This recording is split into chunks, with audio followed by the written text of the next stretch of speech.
உனக்கு என்னடா குறைச்ச? அழகில்லையா, அறிவில்லையா, அந்தஸ்து இல்லையா, என்ன இல்ல உனக்கு? உயரம் இல்லம்மா. டேய், என்னடா நீ இப்ப என்ன புரிஞ்சுக்கிட்ட அளவுக்கு நேத்து எங்க அம்மா என்ன புரிஞ்சுக்கல. எல்லாருக்கும் எதிர்க்கே கேவலமா பேசிட்டாங்க.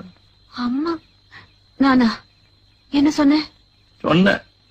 என்னடா சொன்ன? ஞாபகம் இல்ல.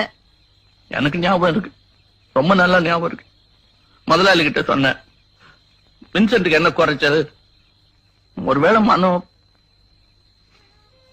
என் புள்ள மாதிரி ஒரு குள்ளனை கல்யாணம் பண்ணிட்டு வந்திருந்தா நீங்க கோவப்படுறதுல நியாயம் இருக்கு அப்படின்னு சொன்னேன். எல்லாருக்கும் எதிர்க்க சொன்னேன். டேய், அந்த பையனை நான் ஏதோ உயர்வா சொல்லணுமேங்கிறதுக்காக வாய் தவறி. எனக்கு ஒண்ணு விட்ட வேற யாரு இருக்காங்க? எனக்கு ஒண்ணு விட்ட வேற யாரும் இல்லம்மா.